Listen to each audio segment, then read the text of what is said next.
It's going to be like this throughout the weekend too, right? It really is. I mean, and Elisa Rafa, she's going to join us because the mountains are going to continue to see issues up there when it comes to slippery conditions. And with that fog too, temperatures are still hovering right around freezing. And so we actually have a freezing fog advisory. You don't see that all the time, but yes, freezing fog, those little droplets from the fog and in the air could freeze on contact on some of those elevated surfaces, creating some slick spots. So still watch out for that, even though we don't have any real good substantial areas of rain out there right now. As we look around on Fox 46 radar, it's just been kind of misty, drizzly from time to time. Slightly more substantial showers showing up over parts of upstate South Carolina and Lancaster County and out toward Kershaw, Mount Pisgah, and heading off to the east there south of Chesterfield. That's pushing to the east and out near Cheraw. But just clouds and foggy conditions. Looking at the Queen City and current conditions, 37 degrees. So again, nicely just above freezing with a north wind at about 5 to 10 miles an hour. Temperatures area wide, pretty much all of us in the chilly 30s, and it's close to that freezing mark in Statesville and Salisbury, down to 33, 37 in Morganton. That number's matched in Wadesboro, Rockingham, Chesterfield County, and the Lancaster area, likely Chester as well, even though maybe it's too cold, shivering out there to have that temperature show up, but right down to 32 in the mountains of Boone and Jefferson. So don't expect much of a change in those temperatures as we go through the rest of the night. The only thing that's going to be changing is eventually by 10, 11 o'clock midnight, we'll start to see that next round that we've been talking about, the widespread shield of rain starting to move in. And as it does so, it encounters those freezing temperatures north and west of Charlotte. And that's why we have yet another winter weather advisory in effect through tomorrow morning for the foothills and Northwest Piedmont and the mountain communities, with that freezing rain and still some fog developing. So let's bring in Elisa Rafa right now, meteorologist Elisa Rafa. And Elisa, you're going to talk more about what folks can expect up in those areas. Almost a carbon copy of what we saw this morning, right? Where we had some of these icy conditions to the north and west. You can see, as Tara's mentioning, we still have some freezing fog concerns. So some of these pinks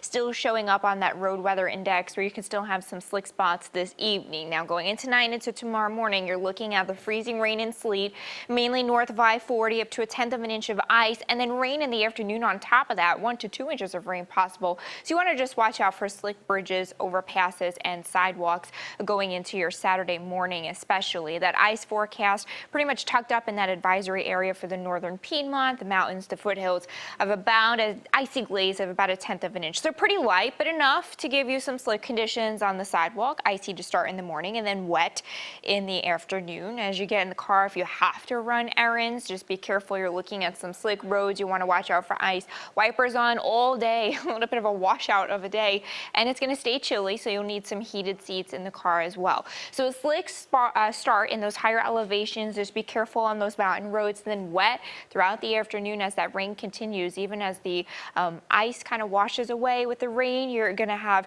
again, wet roads. You'll need wipers on, lights on throughout the afternoon, as things could get even slick with some of those wet roads out there, maybe even some locally heavy downpours as well, especially to the south and east. Now, Tara and I keep mentioning bridges. Why? Well, that cold air gets to wrap around the bridge without there being earth underneath it, right? So that will cool that piece of road faster than every other piece of road. So that's usually where you get that ice to form first, and you'll need to be careful and watch out for that going into tomorrow morning. Tara?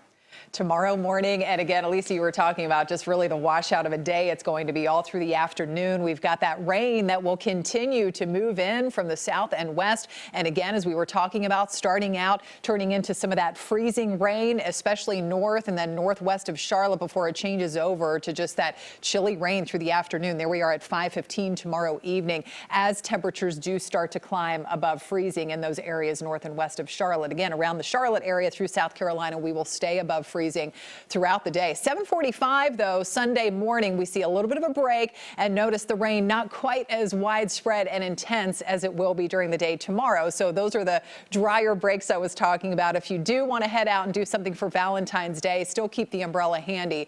But yes, not as rainy as it will be tomorrow, just those lingering scattered showers with temperatures up to 46 degrees by the end of the day today, or rather on Sunday. 7-day forecast shows obviously a neighborhood weather alert day for tomorrow, with that risk of freezing rain and fog to the north and west and up through the mountains. Rain all day, tapering off to those scattered showers on Sunday. And Monday and Tuesday, it does not look much better, Paige. More often on periods of rain. Temperatures back in the 50s, though, by Tuesday. All right, Tara, thank you.